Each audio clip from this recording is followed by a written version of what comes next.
Yes, sir. Yes, sir. Yes, sir. Welcome back. Welcome back. Welcome back. What's poppin', everybody? It's your boy Darius Capers. We are back with another episode of the Dynastyers podcast. Like I mentioned, I'm one of your hosts. I got with me two other hosts. I'm gonna pass it to them. We're gonna get right into this episode. We ain't gonna hold you guys too long. I'm going to pass it to Henry. Henry, go and introduce yourself to the people, man. Ladies and gentlemen, what's going on? It is your boy, your partner, your friend, the neighborhood hope dealer himself, Hen Dog, Henry Capers. I'm a big freaking deal, and I'm glad to be with you tonight. So glad to be hanging out with y'all this evening. You can tap in with me all the time at Long Live My Reign, all caps on Instagram or at the Capers Cares Foundation. We got some really dope things coming up. Check us out. And last but definitely not least, Reese, go and introduce yourself to the people for me, man. Going on, people? What's going on, people? It's Reese Bradley here. Reese 630 on Instagram. You know what to do. We know what it is. Hey, I gotta give a shout out to my Commanders. It's 2-0. First 2-0 start since like 2015. So Gee, I'm hyped. If you can't tell, I'm there. Yeah, let's listen, go. it's Say just again. it's just two wins. Mm-hmm. Okay. All Oh, right. Well, my Shout bad. whatever. out to the Commanders, man. Shout out to the Commanders. We want to give this special shout out to them because they are, in fact, hooping. Sam Howell is showing that he's actually a competent NFL quarterback. Yeah, he's the next Patrick. Never Next, Patrick Starr. mind.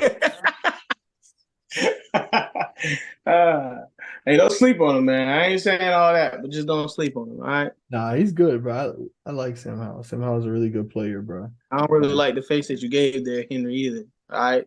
I'm just hyping my dog up. Sound like you been hitting them hard drugs. Well, listen, Patrick Mahomes didn't look like Patrick Mahomes last week. Let's talk about it, Yeah. bro. Yeah. Talk about Y'all can say you what y'all know, want. Patrick Mahomes always looks like Patrick Mahomes. Oh boy, let him down last week. Toonie. Rooney let him down. But Toonie. we're talking about week two, though. We're talking about week two. Bro, he was 17 balling. He had points. what? Nah, he Touchdown? balling. He's balling. But then again, he had his boy back. He had Bruh. his go-to guy back. So, whatever. He looked spectacular, bro. That's all I'm saying. But nevertheless, they lucky that my boy hurt. That's all I'm gonna say. But we're gonna go ahead and get into these week two games, man. We want to go in and kind of give y'all a recap of the games that took place this past Sunday. And we kind of want to give y'all our thoughts. We're gonna go through our winners and losers. We're gonna go through our players of the week, and we're gonna talk about who disappointed us this week. So just going through the scores. The Pittsburgh Steelers beat the Cleveland Browns 26-22 Monday Night Football. Monday Night Football, the Saints also beat the Panthers 20-17. Sunday night game, the Dolphins beat the Patriots 24-17. Like Reese mentioned, his Commanders got a victory. They beat the Broncos 35-33. Cowboys beat my Jets 30-10. The 49ers beat the Rams 30-23. The Giants beat the Cardinals 31-28. Shout out to them coming back from being down 20-0 at a point in time in that game. They got that dub. Packers lost to the Falcons 25-24. Falcons are another 2-0 team. Got to give them their props as well. The Chiefs beat the Jags 17-9. Seahawks beat the Lions 37-31. Colts beat the Texans 31-20. The Titans beat the Chargers 27-24. Ravens won as well 27-24 against the Bengals. The Bucks beat the Bears 27-17. Buccaneers are also 2-0. Shout out to Baker Mayfield. The Bills beat the Raiders 38-10, and the Eagles beat the Vikings 34-28. So coming to you, Reese, your team's 2-0. You have the best record out of the teams that are on the call today. Who is your winner and loser from week two of the NFL season? All right, so my winner is obviously going to be Commanders. Starting out 2-0, like I said, since first time since 2015. We look good. We look decent.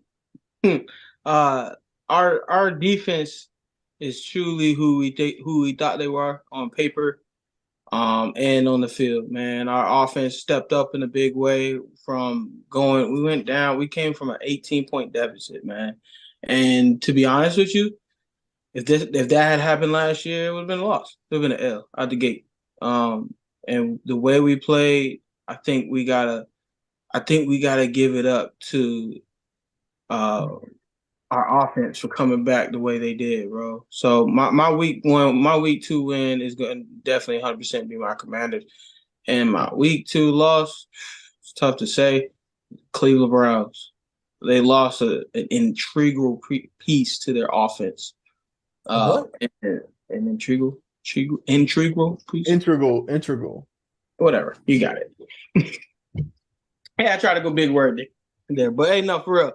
They lost a huge piece. I said it right. Fuck y'all. Excuse me. They lost a big piece to their offense and Nick Chubb. But no, prayers out to that man. That was a gruesome injury, man. That was I saw it. I didn't see it in the game, but I saw a clip of it and I couldn't watch it a second time. That was bad. So I hope he recovers well. I hope he bounces back. But definitely my week 2 loss. Those are 2 good picks, Reese. And I want to let you know, brother, that you're an integral part of this team, bro. So shout out to you. Integral. I said integral. It's Integral. integral, guys. Integral. Yeah. What Not is integral. happening here? My southern slang. I said integral intentionally, bro. Coming to you, Henry. Who is your winners and losers? What in the heck is happening? Oh man, You're integral to the Dynastyers, Reese. It is tomato, motherfucker. Henry, winners and losers for week 2. tomato is how you. It's essentially how you took it. Tomato. Definitely tomato. Tomato. Like, okay. So what was the question? Because I missed it. I was flabbergasted. Winners and losers. National spelling bee down here. Winners and losers from week 2. Winners and losers from week 2. Winners, of course, my Chiefs, because we finally got our first win of the season. But I definitely have to shout out, if there is a winner to rival, I have to shout out hot dog the Giants. The Giants shocked it. And I'm gonna say it the way y'all probably would say it, shocked it the world. The Giants shocked it the world, y'all. I'm not even gonna lie. Daniel Jones did his thing. I was listening to Good Morning Football. They had a clip on YouTube that Daniel Jones' second quarter of football was the greatest second quarter of football to basically have ever existed. There's no player who has done what he's done in the second quarter. I'll find out the true details, but the way he helped lead the Giants to a win in the second quarter, I mean, you think about it, the Giants scored all 31 points in the second quarter. They scored all 31 points in the second quarter, y'all. That's tough. That's tough. Like that's tough. Like that. Like let's be for real. That's tough. Like Daniel Jones went 26 of 37 for 321 and 2 touchdowns on 1 interception. He rushed for 59 yards and a touchdown. I mean, he almost had more rushing yards than Saquon Barkley. That's a dangerous game. Saquon only gave you 63, and he did it on 17 carries. Daniel Jones did 59 on 9 carries. So you ask me, are we still paying running backs? I don't know. So that's my winners of the week. As far as our loser of the week is concerned, this was I'm starting to think that there is a consistent theme on this show. The host is a Jets fan. We, the other host of the show, have teams that are successful. And so our loser of the week is always going to be the Jets. And it's a sad reality. But unfortunately, it's the case this week. The Jets suck, y'all. We need to go ahead and shut this whole thing down. The Jets are a bad organization. I think, Sauce is going to be here. We keep him. Garrett Wilson, he'll be here. But everybody else, let's go ahead and start moving them out. Quentin Williams, send him on over to Kansas City. We can get him. Let's go ahead and get him. Let's go ahead and let's go ahead and let's figure this thing out. Y'all are holding talent. Y'all suck as an organization. My thought process is this. Not holding talent. Yeah, y'all suck. Why hold the talent? At this point, let him go. Do y'all know who y'all leading rusher was, the rest? This past week, I do. Who's our leading rusher? I watched the game, Henry. I don't want to say who our leading rusher was. Hey, Reese, do you know who the leading rusher for the Jets game was? I'm gonna guess Zach Wilson because of the way you're talking about it. Zachary Muhammad Christopher Columbus Wilson. You're stupid. He only had 36 yards. Brees only 36 rushing yards. Do y'all know y'all leading receiver? Who's y'all leading receiver to rise? Yardage wise, it was Garrett Wilson, but it came on one play. You know how many catches he had? Two. 2 catches. He had more catches than Aaron Rodgers has Achilles right now. Oh wow, that's crazy. He didn't do that. He definitely did that. It's tough. And you know how many catches CD Lamb had? Oh, you was eating. It was like 12, 13. 11. He was frying sauce. I don't even like CeeDee Lamb, but that was getting off. If Aaron had 11 Achilles, y'all might have won this game. Okay. I'm going to let the Jets live. Real quick, Zachary Christopher Columbus Wilson, do you know how many interceptions he had? I watched the whole game, bro. I do. All right. I'm sorry. I'm digging in, and that's not right.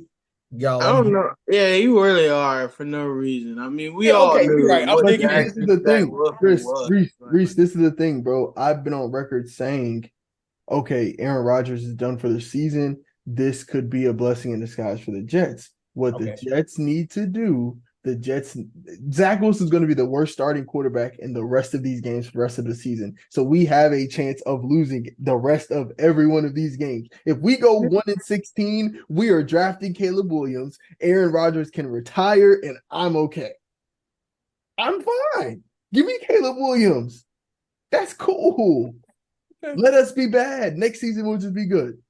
Because we'll have a top 3 pick and take a quarterback. That's fine. Well, all I'm saying is this. And I definitely dug in on the Jets. Pause. Jeez Louise, we tripping tonight, ain't we? We starting early. We starting early. I definitely make negative comments about the Jets, but the truth is, you gotta choose your words wisely on here. Golly. But the truth is, man, like, I'm just sad to see where the Jets have turned because I think the Jets didn't prepare. Like, what made the Jets think that this wasn't a possibility? Like, they brought Aaron in with the idea that, like, oh, there's a chance he's not going to get hurt. No, you have a contingency plan. And you know that the backup used to be the starter and he sucks as the starter. So how about we bring in a backup too? It would have been Aaron Rodgers, Joe Flacco, somebody. We would have done something to make this a more opportunistic chance for us to be good. But that's neither here nor there. So the Jets, unfortunately, they inherit that. But I'm also a little worried about the Chargers, y'all. A little worried about the Chargers. I don't know if anybody else is worried about the Chargers. I don't know if y'all are seeing what I'm seeing, but the Chargers are 0-2. The Chargers showed me who they were last year, to be honest with you. I'm not 100% surprised. 0-2 is 0-2.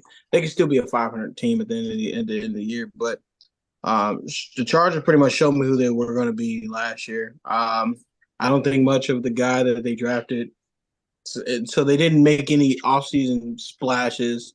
So they're essentially the same team that they were last year. To me, it's not a surprise, but they should definitely be playing a little bit better. They're actually healthy right now. That's why they should be playing better. And yeah, that's true. I'm a little surprised they're playing this bad as well. With the much talent they have on that team, with the payroll they have in that building, they should be a little better than they are now. I don't think it's the players though. I honestly think it's the coaches. If you look at that play calling though, it's not. I mean, how many times did they get the ball to Keenan Allen? Keenan Allen is a healthy Keenan Allen, bro. We just talked about this. Keenan Allen is like he's a game changer, right? So, are we still calling Keenan a game changer? I mean, he's a really good player, bro. Like I said, in the past I'm not taking anything away from that. Y'all don't. I'm just saying, like if he was who he was 3 years ago before he started this injury trend, right? Then yes, he's a game changer. Who he is now, I don't know. I mean, maybe he's not anymore. Sure. I mean, for Keenan to have 8 catches for 111, I mean, that's amazing, right? Keenan hasn't had numbers like that in Right. multiple seasons.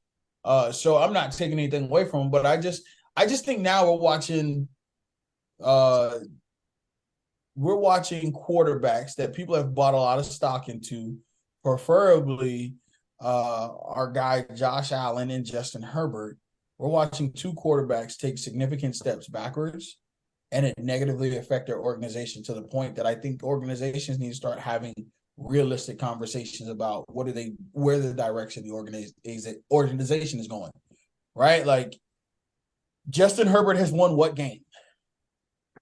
Well, Okay, but I want to come to Justin Herbert's defense, bro. I agree with you with the Josh Allen point because that is true, and he became a turnover machine. But I saw something during that Charger game this past Sunday that in Justin Herbert's last 4 games, he is 0-4, but Justin Herbert's thrown 8 touchdowns, no interceptions, and averages about 300 yards a game passing over those 4 games. So although he hasn't won over the last, let's say, 4 to 5 games of his playing career, the last 4 games, which was the game to kind of lock in their playoff seeding last year. So they kind of lost and tripped into the playoffs, then lost into the playoffs, and then they're starting off 0-2.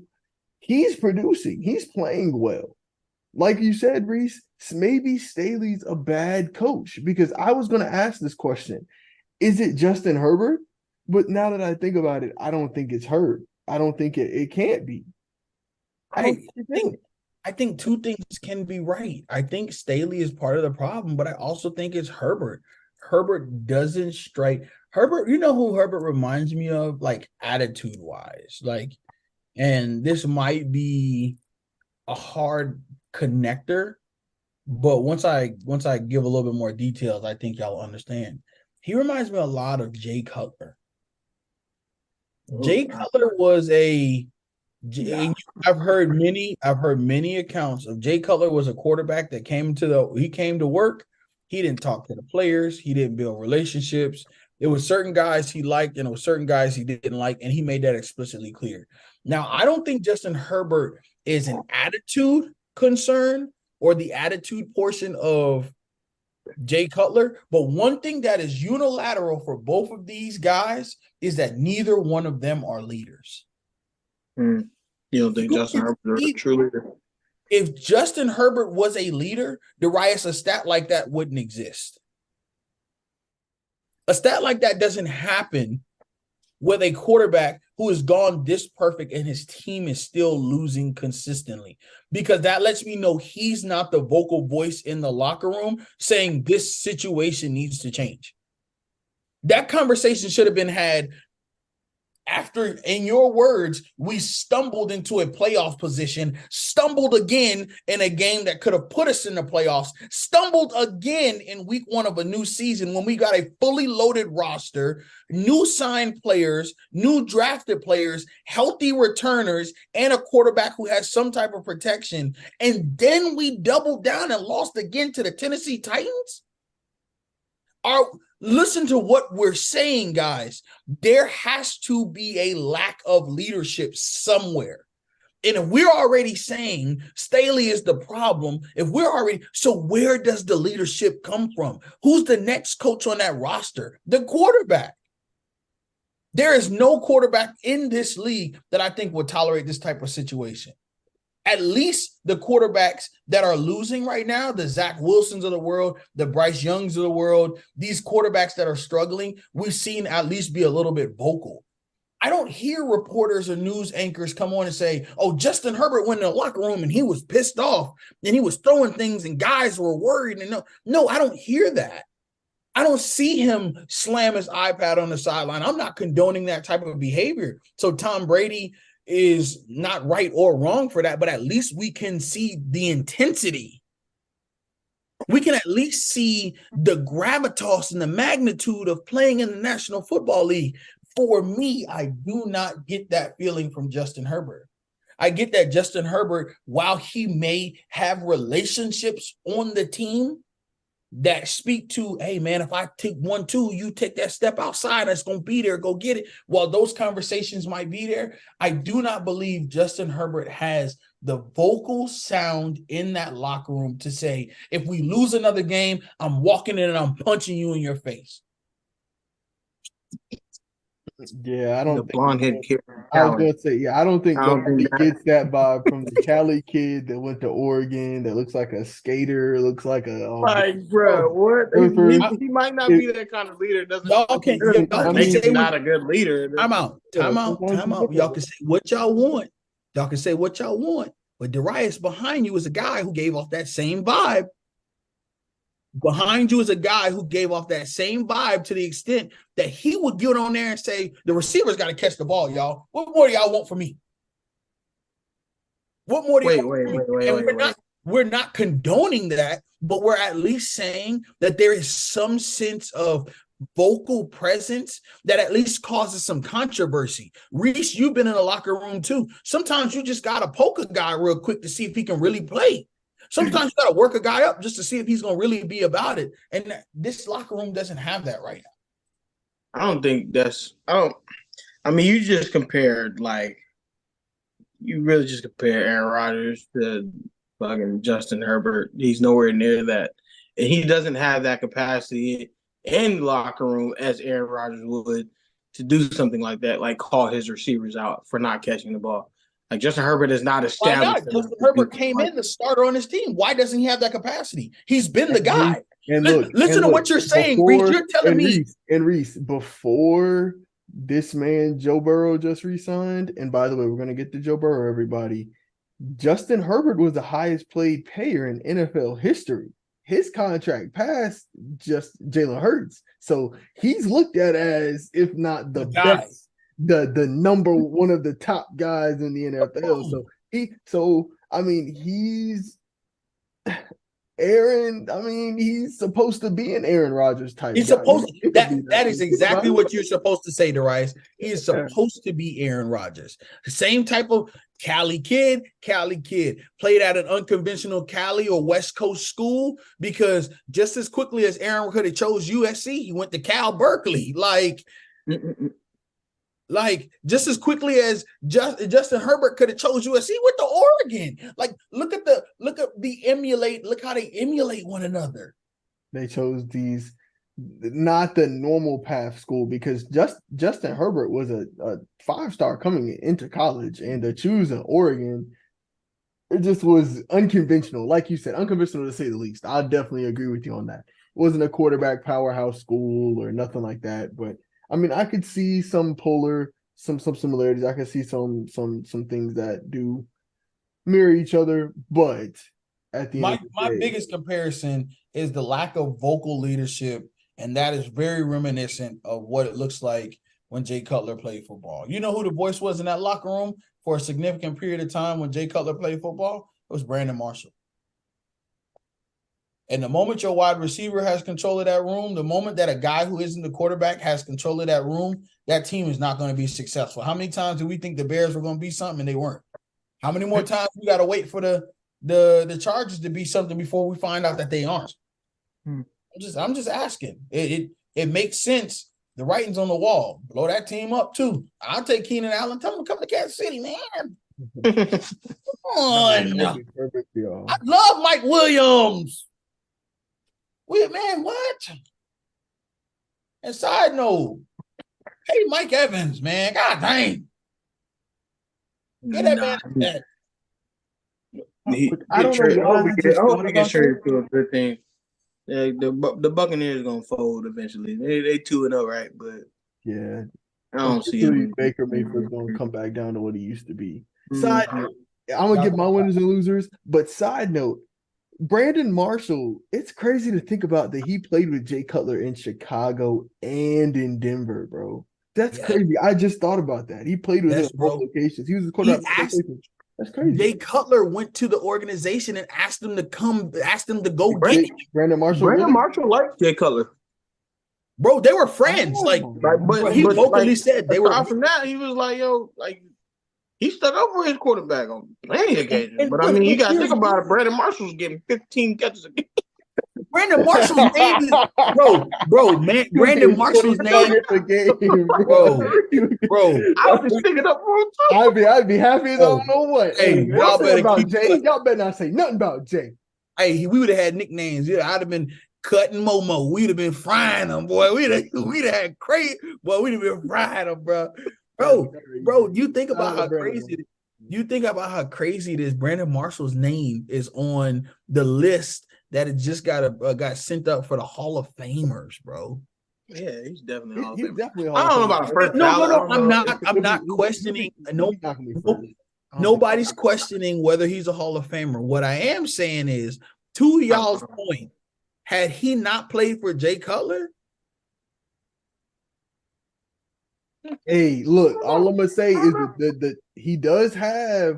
He's one of the only receivers, if not the only receiver to have 4,000-yard seasons with 4 different teams. 2 of those teams without Jay Cutler, so he could have put up some numbers without Jay. I think he could have put up numbers without Jay. He definitely was that guy without Jay Cutler still, but I mean, Jay Cutler, like you pointed out, Jay Cutler loved him as a receiver. Like, so any chance he got to throw him the ball, even in triple coverage, he was throwing it to him. Cooper Cup. Piggybacking off of y'all though, man. I'm gonna start off with my loser because Henry, you mentioned something that I kind of want to piggyback off of. You said that there's a lot of quarterbacks that people put a lot of stock into this year to be the one to slay the beast in Kansas City. One of the main guys, Joe Burrow, is my loser for this week, man. I know he's injured. I know they're saying he re-aggravated that calf injury, but at the end of the day, bro, if you on that field, all I see is that Burrow number 9 on the back. I'm expecting you to look like Burrow number 9. You have not looked like Burrow number 9 any one of these first 2 games. The offense is not there. Jamar Chase is looking like less than of a receiver. I mean, he had 2 catches yesterday. Like getting chased. That's what it is. Yeah, like he had 2 catches. He had 2 catches week 1, 5 catches week 2, like 7 catches for Jamar Chase is unheard of through the first 2 weeks of the season. Like that's the first quarter. First quarter, exactly. That offense, something's wrong with that offense. I don't know if it's the O-line. I don't know if it's the running game. I don't know if it's maybe with them not trying to pay T. Higgins because T. Higgins played terrible week 1, was non-existent in week 2. He just dominated. So they're looking like they need to pay him. But as far as loser, got to go Cincinnati, got to go Joe Burrow. With Cincinnati starting off 0-2, they've also lost 2 division games to the Browns and to the Ravens. So they're already starting off at least 3rd, maybe 4th in that division because I believe 4th in that division. Yes, because Pittsburgh beat Cleveland. So they're starting off 4th in that division now. It is going to be incredibly hard to make up games in the AFC. It's too many good quarterbacks, too many good teams. I can see a world where they are on the outside looking into the playoffs. My winner, chicken dinner. I'm going to go with a guy that Henry's been telling me about for over a year now. Man, that boy been right a long time. I've been right a long time. Say his name. What his name is. Desmond Ridder in the Riddle me this. Atlanta Falcons. Riddle me this. Bro. You know what Desmond Ridder is benefiting from though? A great defense and a good defense and a great running game. He's benefiting from having one of the best dual backs in the league, one of the better defenses in the league. Your man ain't got to do too much. Like literally don't have to do too much at all. But he does just enough. Like he made a scramble last Sunday he made a huge run, bro. It was like 3rd and 8, 3rd and 7, 3rd and 8. And he scrambled for like 15 yards. And it was like the game was nip and tuck, bro. With Green Bay, it was back and forth. And that scramble was big, helped them get in scoring position, bro. Desmond Ridder is actually showing like he can be a competent NFL quarterback. I think Arthur Smith needs to simplify the game plan a little more for him, though. 32 pass attempts, I think, is too many pass attempts. Like you said, Reese, he has a great running game. 20 to 25 pass attempts should be his cap. He should be Dak Prescott in this thing. But I mean, not really. I think they're passing enough. Like I think they're passing enough. I only say that because you have a great running back in Bijan Robinson, and yes, I mean his backup's pretty good too. But you don't want to tailor them. You don't want to kick them. Run the mule for the first half of the season too hard, and then in the second half of the season they already have each running back got 250 carries, and now they sluggish or hurt or beat up, and they trying to make a playoff run. You know what I mean? So slow roll it. They got a good thing going. Make adjustments where adjustments are needed, but don't throw the ball. Get him comfortable throwing the ball because he's gonna need to throw the ball to win a playoff game. Right. But here's the truth, though. They I got think y'all are both. I think y'all are both right. I think again, we say this all the time on this show, that two things can be right. I think that the offense is a little bit complex for Ritter right now, just because Ritter is still only 24.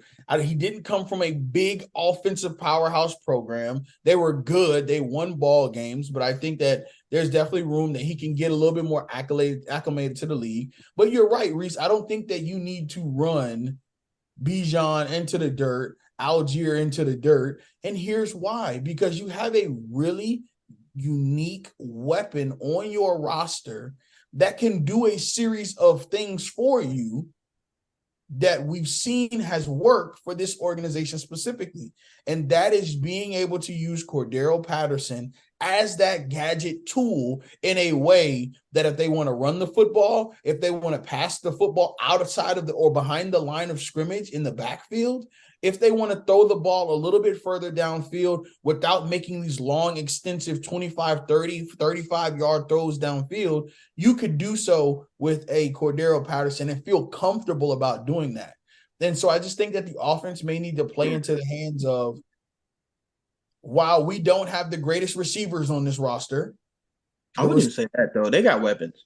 They Low have key got weapons weapons, offensively, bro. Receiver wise, They haven't even used Kyle Pitts like that yet. Gordon's good. Kyle Pitts, Yeah, they got I guys. know, but you with you being up 2 games, at least 1 game to everybody else in your division, right?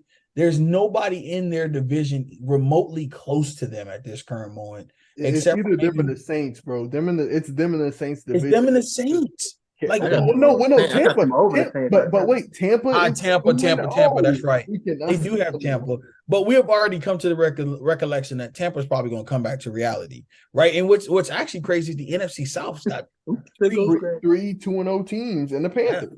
Sheesh. Yeah. I don't know, man. I don't know. I think if the Falcons want to stay in first place, the Falcons are going to have to figure out a unique way where their backfield is a co-contributor to everything that they do.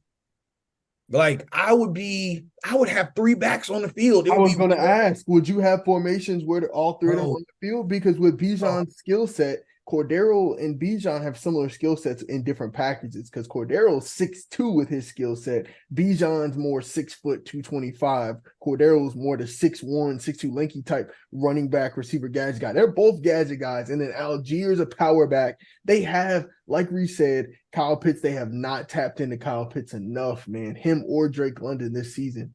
If they can tap into that passing game with the running game, bro, like you said, Henry, have formations where all three of them on the field at the same time with them 2 receivers, with Drake London and Kyle Pitts. That as an offensive skill set, like base offense, is scary, bro. They have one of the better offensive, like on paper, in the league. It's just the quarterback position.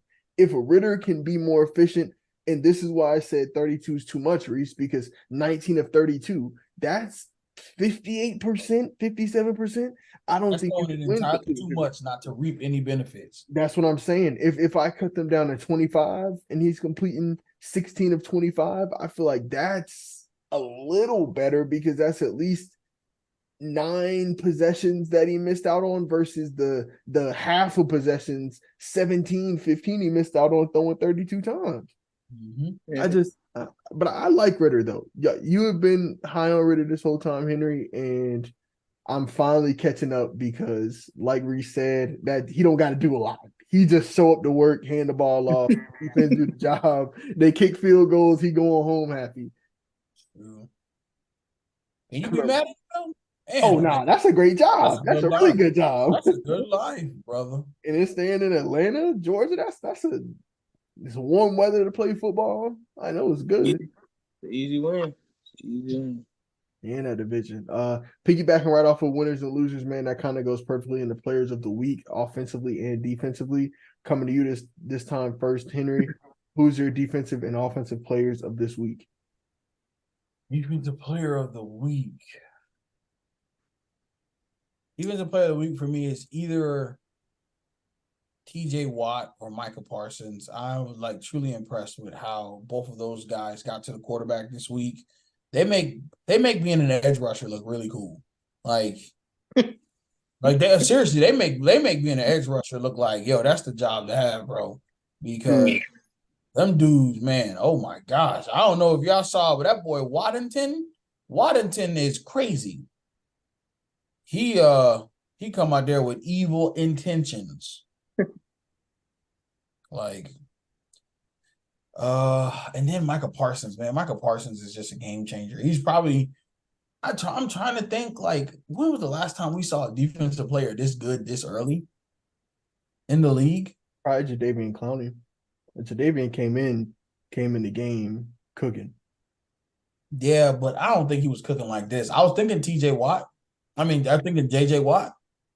JJ Watt definitely was cooking like But this. when JJ first got in, JJ was, man, he was baked ziti. I thought for a long time I thought JJ was black until I seen them white elbows. I was like, whoa, it's a white dude whooping them like that.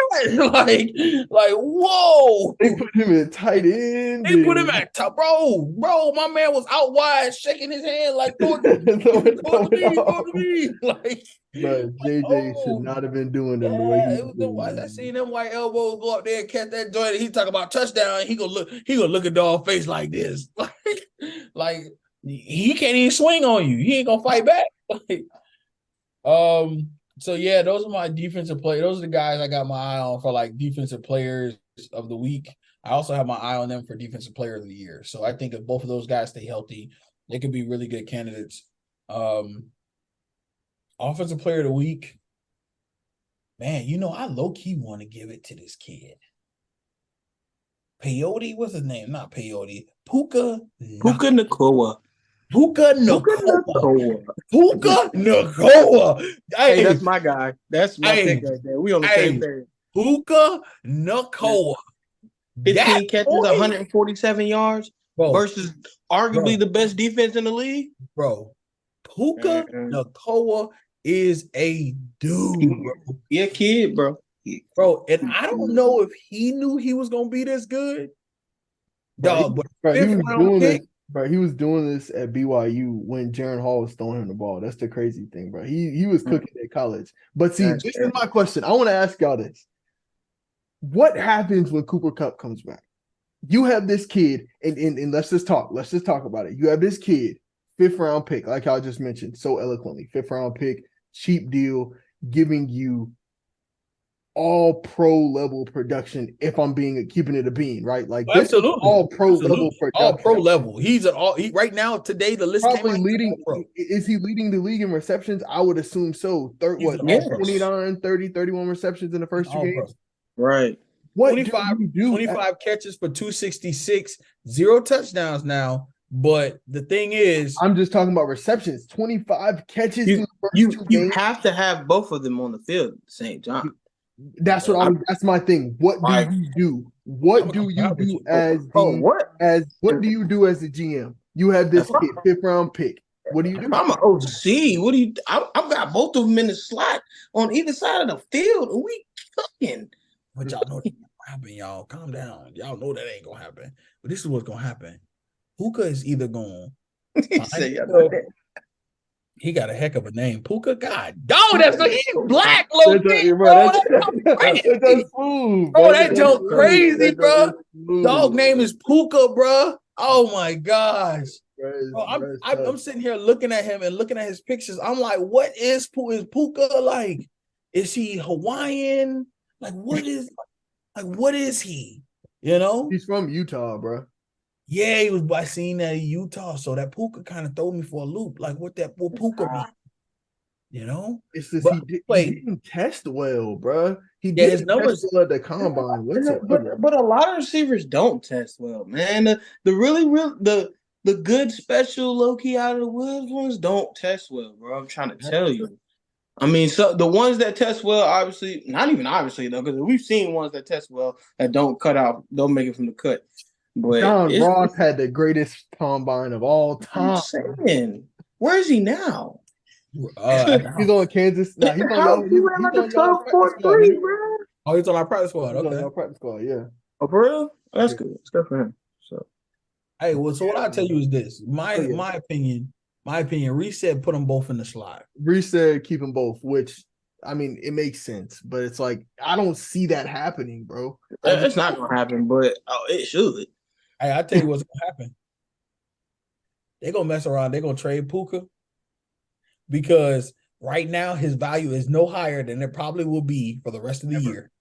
Yeah. For the rest of the year, I won't say ever. I don't want to take out because ever is too definitive, and I don't want to take that away from this young man. I think that if he continues to play this way, he's got a Hall of Fame quarterback throwing him the football, so that makes a difference. That makes a difference. And Stafford is a Hall of Famer. Yes. But if you ask me, do we keep Puka and try to merge him into this offense that fits a Cooper Kupp, that fits their tight end, that fits other offensive weapons? I say you have to trade Puka. And there's no way you're not thinking about trading Puka when Kupp comes back, especially when you have the thought of trading Cam Akers as well. If you're trying to move away from Cam Akers, you're thinking about moving away from Puka. Let's be real. I'm gonna be honest with you guys, bro. I think y'all are missing it, bro. I think y'all are missing it. You at least you're not doing yourself enough service as an organization because first off, do we think the Rams are competing? Let's be honest. Are the Rams competing for a Super Bowl this season? No, I think No, I don't think so either. either. Playoffs. They're competing for the playoffs. You have to look yourself in the mirror and say, self, we don't have enough. We don't have enough draft capital. We don't have enough pieces to win with a receiver making so much who's been hurt the last 2 years. Do you not at least consider the thought of seeing what you can get back for a Cooper Kupp and letting Puka Nacua be your guy? Because he's clearly showing you that he has wide receiver role potential. Is there not a world where you consider that? I can't. Hamstrings don't heal the older you get. That's just all I'm thinking, bro. And Kupp has had hamstrings the last 2 seasons. The same hamstring. It's been nagging. I can't get rid of Cooper Kupp. I'm sorry. I think getting rid of Cooper Kupp makes you the laughing stock of your division. You don't get even in the division with the Cardinals in it. Oh man, that's saying something. You don't get rid of Puka Nacua either. Like that doesn't make any sense. Stop it. If Puka Nacua stopped making a catch this week, we won't even remember him later in the season. Like you're not gonna forget Cooper Kupp's name. Like I don't see it. I don't see that happening. I don't. The way he's catching at the rate is just, man, bro. If Puka keep this up, how many catches he would have at the end of the season if he played every game and caught at least 11 catches each game? So he's on 12 and a half. So roughly 12 a game. So it's 15 games left, 15 times 12, 150 plus 30. That's 180 catches plus the 25 he has now would be 205 catches. 205 catches. Boy, that boy Puka is the greatest of all time. Bro, what? If Puka touches 105 catches. But that doesn't even sound right, bro. Like I thought Justin Jefferson had 120 last season, 130. I thought that was insane. Yeah, that's crazy. Yeah, I wish the best for Puka, man. He's Polynesian. He's Polynesian. Okay. Polynesian. He was Polynesian Player of the Year. Okay. It's a good people on this list, though. Hold on. See, Justin Jefferson had 130, and that was led the league. So 205? Hold on. Man, no way. Juju Smith-Schuster? Interesting. I think anybody can do anything these days. No, side note, I seen the marketing they put out for Hispanic Heritage Month. All of a sudden, Cody Rhodes is Puerto Rican. I missed that. Where was I at for that? I don't want to sound like I'm racist. I think it might be his mom, maybe, because I know Dusty Rhodes for sure isn't. I know. Oh yeah, go ahead and cut that dry right now. Big Dusty is not like. Man, the last topic I had really to discuss. Oh, wait. Let me give mine. I want to give my players of the week because y'all agreed on Puka. Reese, did you have a guy for defensive? Because I want to give my props to the Chiefs defense. Nah, I didn't really have a defensive guy. I was gonna go with my Commanders. Chase Young making an impact on the game. That's it. I forgot he's still. No. Bro, he's healthy now. He's healthy. He's looking good, bro. Healthy. Good. Sack and a half in the first game back. Mm-hmm. I give it to him. See, a sack and a half. Well, he ain't had that in 3 seasons. Because he's been hurt. He's been hurt, bro. That ACL injury. And it's just crazy to think about how that injury impacts people differently because you see people come back in 8 months, but Chase Young tore his and he was like 2 years. It seems like he's been done. Right. I wanted to give my shout out for defensive to the Chiefs defense holding the Jags to 9 points after they just really came out last week and pretty much dominated. I mean, offensively, they were running up the score last week, and to come against the Chiefs and only score 9, that is impressive because the Chiefs have never really been looked at as a dominating defense. See, they put up 31 last week against the Colts, but if you guys are showing now that you can win games by stifling defense in the running game, then Patrick Mahomes can just give you 17 points and y'all will win the game. But if y'all can keep that up, I think that'll make y'all difficult to beat during playoff time, bro. Y'all will be a tough team to beat. In terms of offensive player of the week for me, of course, Puka Nacua will be an easy one, but I don't want to do Puka Nacua. Let me keep looking. You know what? I got my guy right here. I'm actually going to stick with Reese's Commanders because Reese, salute to y'all. Brian Robinson did have 18 rushing attempts for 87 yards, 2 tutties. That was big. Sam Howell threw for 2 touchdown passes, almost 300 yards. It's a big game for y'all. But I want to tip my hat to Dak Prescott. 31 of 38. That's an efficient game throwing the football, no turnovers, 254 passing yards, 2 tuds. It's only sacked once, man. If Dak can give the Cowboys that, they will be a championship contender. Why would you choose Dak the week he played your team? That doesn't make any sense. Well, I mean, hey. No, I don't like it. Listen, bro, I told y'all our path to success.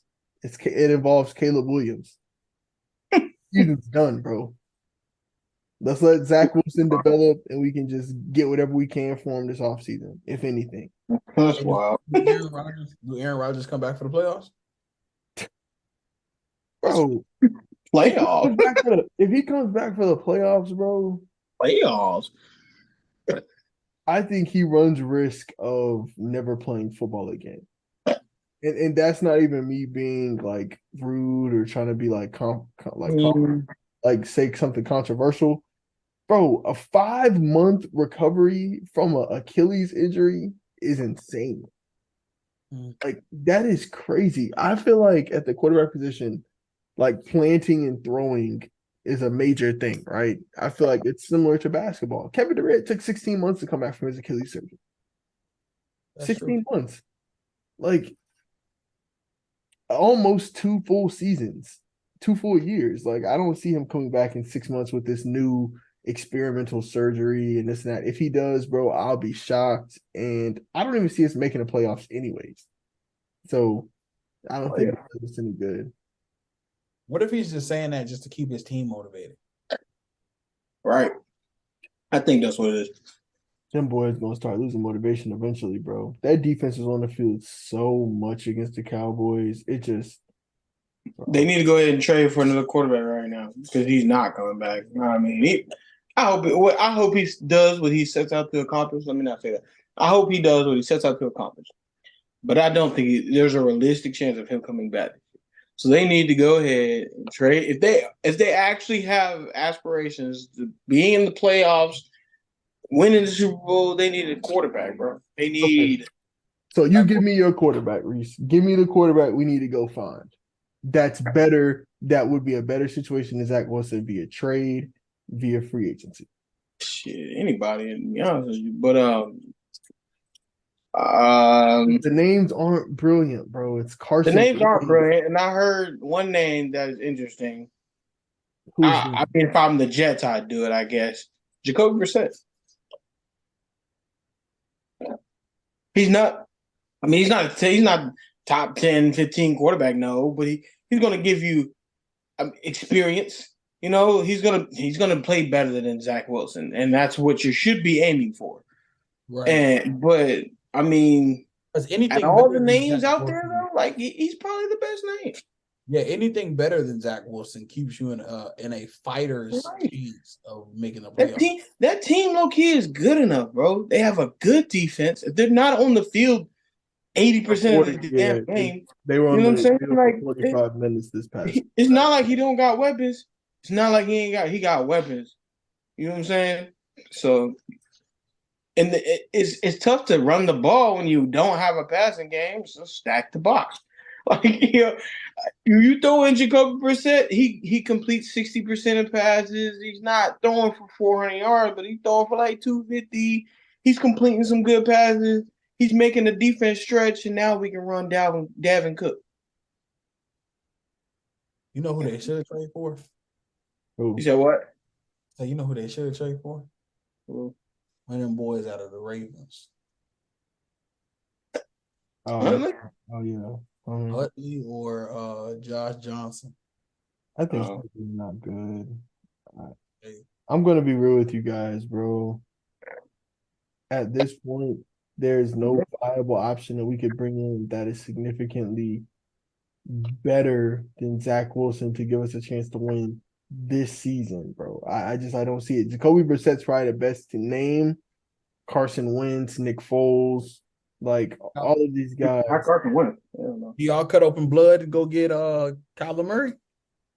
No, for that I just tank and draft Caleb Williams. Is there any NFL quarterback, like realistically, that you think could potentially be your guy if they decided to make a big move right now? Well, I'll be honest with you guys. I remember a certain person on this podcast was saying back in the summer before we got Aaron that we needed to get Lamar instead of Aaron because Lamar is like 12 years younger, 14 years younger. I've been saying this. I knew injury was a possibility with our O-line situation, with him being 39, about to be 40. I said give Lamar the same money we're going to give Aaron. I was saying that. But there's an injury possibility of any quarterback with O-line. Just, I mean, let him walk into the back, man. You know? very true. Very Anybody. true. But realistically, Henry, to answer your question, realistic quarterback gets now. Oh man. Man. I don't really know if there's a realistic option out there because a lot of teams are going to want to keep two guys because they just saw what happened to Aaron. Like I don't see a team agreeing to trade their best backup. I mean, then we're looking at third strings. The guy I thought maybe was a Trey Lance, but he's already Dallas's. Dallas is the team that we would want to call. Maybe they'd be willing to get rid of Cooper Rush, but that's the most legit best name I can think of off the top of my head that we could legitly go get. That's not Carson Wentz. That's not Nick Foles. That's not Joe Flacco again or Cam Newton. Like this isn't 2013. I don't want any of those 2013 names. If you ask me, Cooper Rush the best option, right? Exactly. Yeah. And they'd be willing to move him just might be quarterback number 30. He's quarterback number 32 for sure. I think he's better than Zach Wilson. I would rather have a Cooper Rush who's not going to turn the ball over, who can do the running game, play action pass, check downs with all those weapons. Yeah, definitely. It's just like the Cowboys were last year. Garrett Wilson's essentially a CeeDee Lamb type young receiver trying to break through, be top 15. Good defense, good tight end. Like, yeah, that works. Where's Jameis Winston right now? New Orleans, but I think he might be their number one backup. They drafted a guy, but that's another good one, Reese. I didn't even think about Jameis.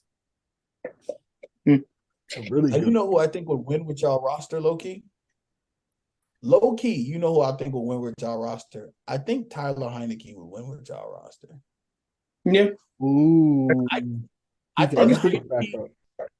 think Heineke could come in because you see what Heineke was doing with the Washington offense, and then you see what Howell is now doing with the Washington offense. Yeah. I think if you give a guy like Heineke who's a competitor, he's a little bit mobile in the pocket. One of the things about Heineke is he don't get hurt. I mean, I just seen dog take some shots. Like I would love to see Tyler Heineke take over like the Jets offense for like a week. Just let's try it. Like we got to lose. Like see, that was a name they threw out, bro. But he's Atlanta's number one backup. That's the only thing. He's their backup. And so it's like they also threw out what's my man from the Colts? He used to play for Jacksonville. Garner Minshew. They threw out Minshew. But Anthony Richardson got hurt the last 2 weeks. So I know they're not trading him anymore. So it's like at this point, the best bet we have is, and Cooper Rush was just off the top of my head. I hadn't thought about him prior. Like that was just here live. The best bet now is to either let Zach Wilson play, get Cooper Rush, or sign one of those guys, the 2014 names, 2015 names we were talking about. I don't want Carson Wentz, bro. I don't think Carson Wentz is good. Cam Newton's over the hill. Like we had been there, done that with Joe Flacco, and I don't want to. And Nick Foles, I don't want to see. Like I don't know, bro. I don't know. We need to call Chicago. Call them for that rookie kid that they was. Hey, what y'all want for him? Hey, you call and say the wrong name. Chicago might let you get Justin Fields. They're like, huh? Which one? Who? Say the wrong name. You say the wrong name, they might be like, "Oh yeah, cool. You can get him for a third." You said a first. You said a first. You said a third round. Oh yeah, we'll do that. We'll do that. If they gave us Justin Fields for a third round pick, we better hop on that tomorrow. I don't care how bad he look right now. We gonna get him in that offense. He gonna do something. Another name I thought about was Davis Mills, but again, Houston's primary backup. If anything were to happen to CJ Stroud, he most likely would go. So, someone I like for the Jets. I don't know if they gave a fair shake to. Maybe they did. But Mike White, he falled out for y'all for real. I mean, he showed flash. He was 0-4. Had more picks than touchdown passes. So, hey, what's any different from your boy Zach Levine? I mean, my fault. Call my man Zach Levine. Zach Martin. I mean, Zach Wilson, my bad. Last topic I got for y'all, boys, man. It was kind of one of the things Henry mentioned earlier. Again, man, this conversation of to pay or not to pay at the running back position, man. I hate to talk about this, but we saw a significant player in the running back market, in the running back hierarchy, go down with a severe injury, man, this week. Nick Chubb went down, which is season ending most likely. They're talking about possibly career-threatening, dislocated knee again, the same knee he dislocated in 2015. I believe he tore all 4 of his ligaments. Tore his ACL in college too. Yeah, and he tore his ACL. See, so his ligaments again are gone, man. His knee dislocated again. They're saying this could be career-threatening this time, and it's just first off sad, man. I want to say that first off because seeing anybody get injured is just a bad thing. I know you guys have always heard me say I hate injuries. I wish we could just flick them on and off for the NFL season, get us a full, healthy season, see who's the best team for real. But man, this comes back to the thought of what do I do at the running back position? Because now the Cleveland Browns are looking to Jerome Ford. Jerome Ford is the guy that came in and spelled Nick Chubb after injury. And man, Jerome Ford was doing his thing. He did his thing, man. If I'm not mistaken, he's a rookie. He's a second year player. This is his first real live NFL action. And it says he played at Alabama, actually. Played at Alabama and played at Cincinnati. He was a 5th-round pick of the Cleveland Browns last season. So this just kind of goes back to show like kind of what Henry and I have been saying about just the running back position in terms of value, because it can all be over in an instant, man. And it's unfortunate, but it just goes back to what is good value for the running back position. So I'll just kind of pass it around to you guys. Henry, I'll come to you first, man, and then I'll come to our Hall of Fame fullback running back himself, Reese. Henry, what's your thoughts on the Nick Chubb injury? Yeah, Hall of Famer. Hall of Famer, yes, sir. What's your thoughts on the Nick Chubb injury? Where does this leave Cleveland? And what are your thoughts about just the running back position as a whole, man, as a whole? The injury is devastating. I can't take anything away from that. The injury, it sucks just to be brother in arms of the game of football. It sucks to see, man. Nick Chubb is a heck of a football player. Where it leaves Cleveland, the same place it would have left Cleveland if they would have had him out of the playoffs. Like, I don't see Cleveland making the playoffs. I didn't see him making the playoffs with him. So if this Ford kid comes in and goes for 1,400, 12 touchdowns in the season, well then hot dog. But I can go ahead and tell you they weren't making the playoffs. The Ravens' offense is loaded, even though they had a significant hit to their running back. You know, the Steelers' defense is just studs. Like, they're a good defense. You can't do anything or say anything about them. And so, and then you have the Bengals, which is like sitting at the bottom tier with them in that league. I can't see them hopping both of those teams to be playoff bound. So, as a team, I think you're going to continue to suck until you get a new quarterback. So, yeah, I agree. I definitely agree. They need to replace that bone. Reese, coming to you, man.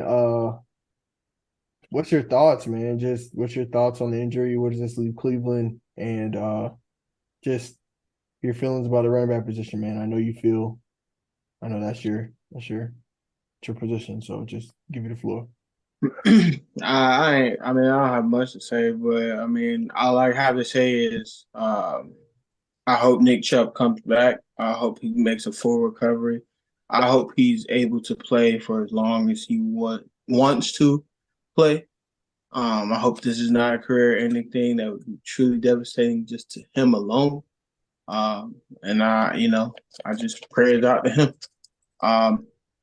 Like you said, I don't see that team going very far with or without him. But it does suck to see an elite caliber talent like that. And then the way he gets tackled, like that kills me. Like, I don't know. Some things are necessary, some things aren't. Maybe he was making a really good football play, but looking at it, anyways. Yeah, my whole thing on this take is I just hope he recovers well. and his leg just popped like that. Yeah, bro.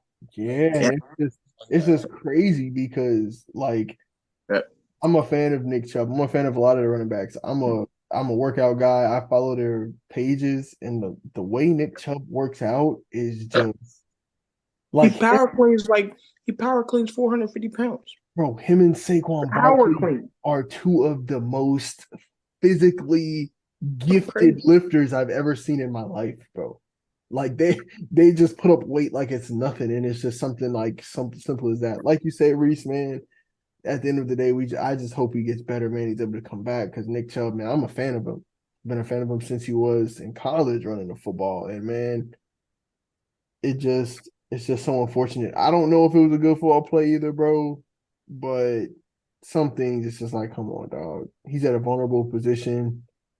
It's just unfortunate, man. Hopefully he'll be able to come back and make a full recovery and everything like you guys said, man. So Speaking of vulnerable hit, from what I understand, there's a hit out on a certain player on Colorado State's football team. They paid a lot of money to get that deal done. They paid, man, man, EC sniper style. They saw my man free, running happy galore. Sniper, take him out. Take That him shit out. crazy. That They shit got crazy. him.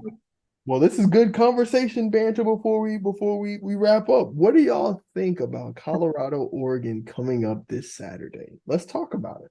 Colorado, Oregon. What is everybody's thoughts? Reese, I'm coming to you first because came here with NFL topics. What's your thoughts, man? What's your thoughts? I think Oregon is going to put up so many points on that defense because they're just not ready to play a Power 5 team. The defense wise. Offensively, can they keep up? That's the only question here.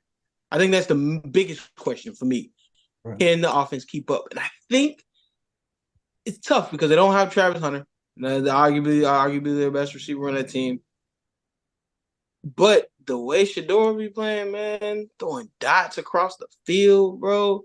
Different defense now. We're talking about different caliber defense that they're about to play. But I still think he can get it done, man. Still think he can get it done. So, I mean, my final outcome of the game, unfortunately, I think Oregon is going to come away with the dub. But do I think it's going to be a blowout? No. I think it's going to be closer than a lot of people expect. Because they're 21 to a 21-point underdog right now. Colorado is. Yeah, they're a 21-point underdog, bro. So I don't think it's even going to be that far. I don't think it's going to be. we. It I might, don't. it might It stay might there. get spooky. Yeah, they might I stay there, don't bro. think I ain't gonna cap with you because them Oregon boys, them boys know how to score, bro. they Man, know how to score, but they know how to score. But Oh, Colorado know how to score too. But Colorado State did put the hurt on that offense for a little bit there. I don't know. It's getting a little touch and go. But I think Oregon's, like I said, I think Oregon's going to come out with the dub, but I think it's going to be a lot closer than people expect or people think, just with them being a 21-point underdog. Man, I'm gonna be real with you. Colorado State has one of the worst defenses in college football. So the fact that Colorado State's defense really made stuff uncomfortable for the Colorado offense scares me because although Oregon isn't an elite defense, they're ranked 30 this year out of Power Five and all FBS, they're ranked 30th. And last year they also had a top half of the nation defense. So they were solid defensively. My thing is, I need their defense to show up, Reese. I know that Travis Hunter's not playing, but I need that defense to come up with at least 2 turnovers because Bo Nix can do it.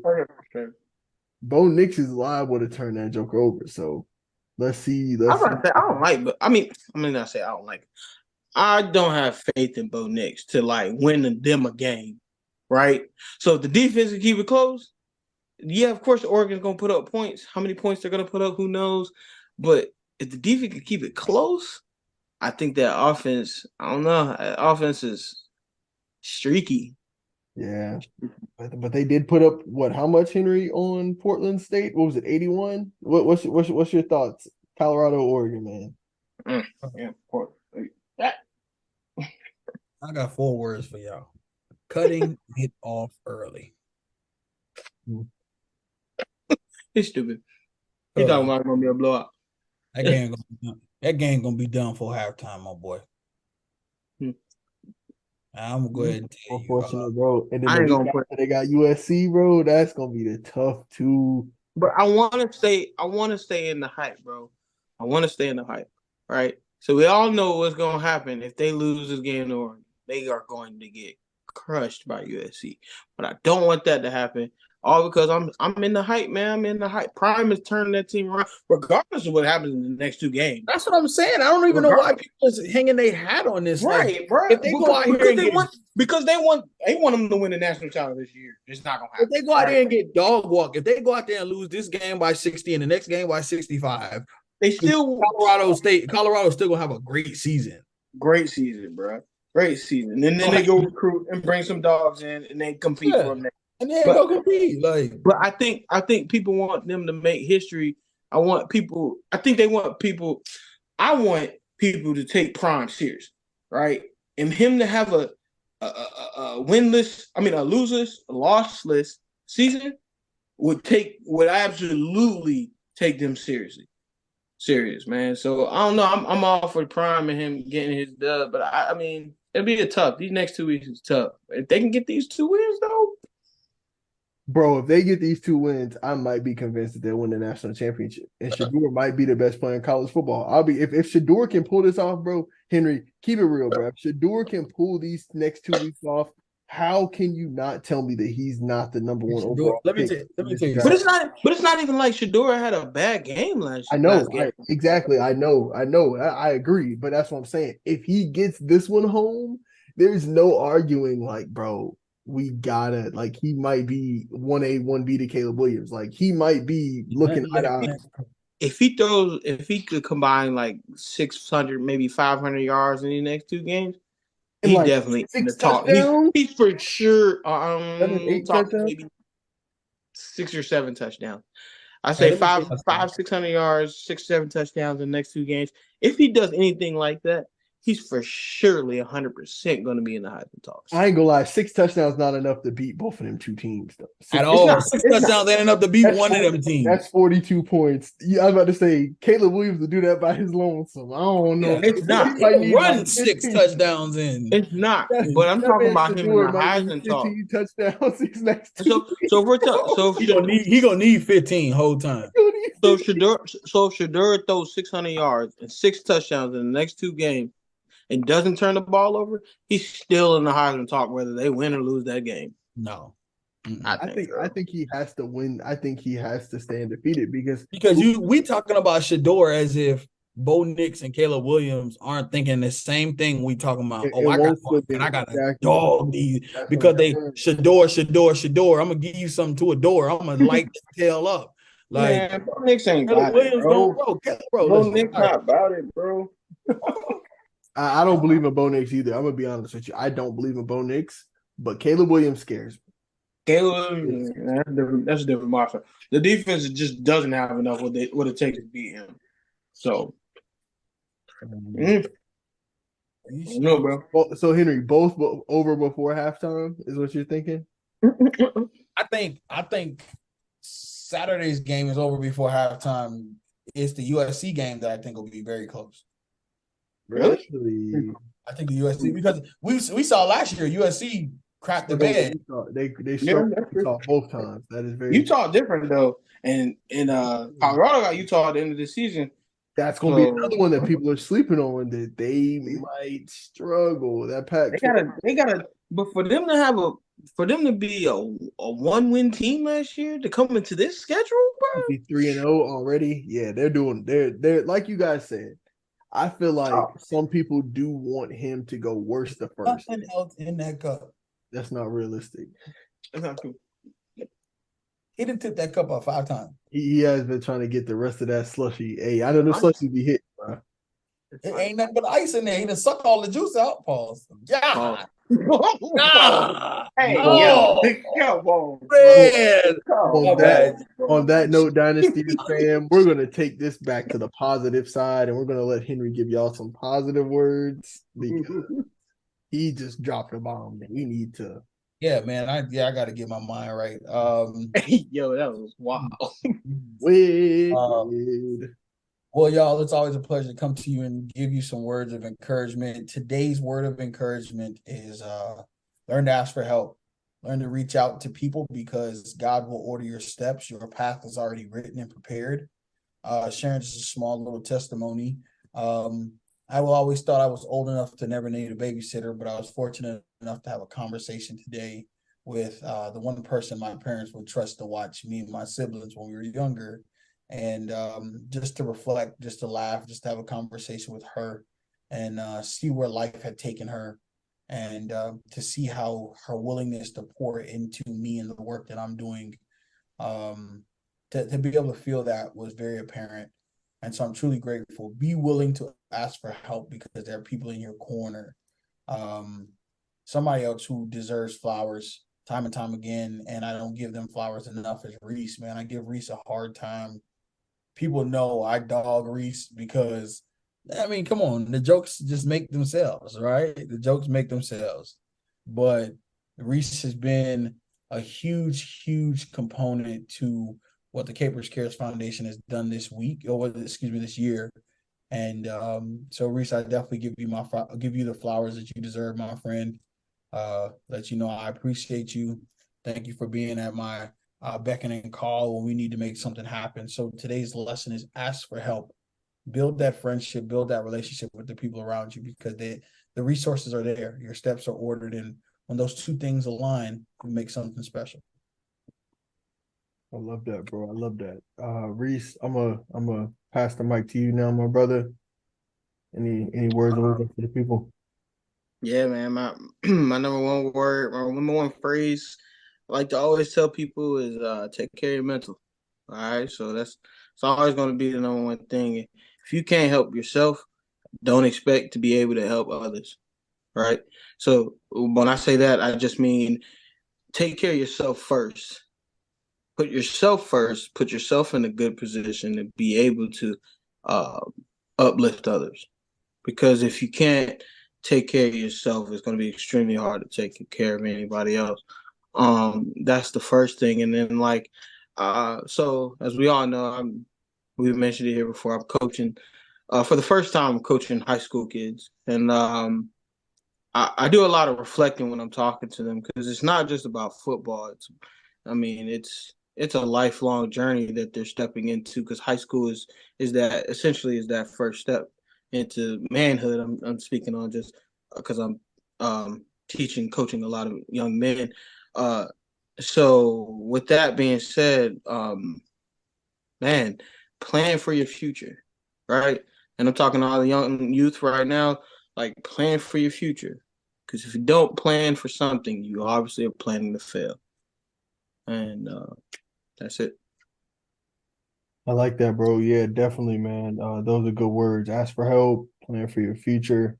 Uh, man, if I had anything to leave with the people today, I would just say, just cherish and appreciate the people you have in your corner, man. Life is too short. One of my good friends called me today, lost another coworker today, man. It's the second coworker he's lost in the span of like 2 months.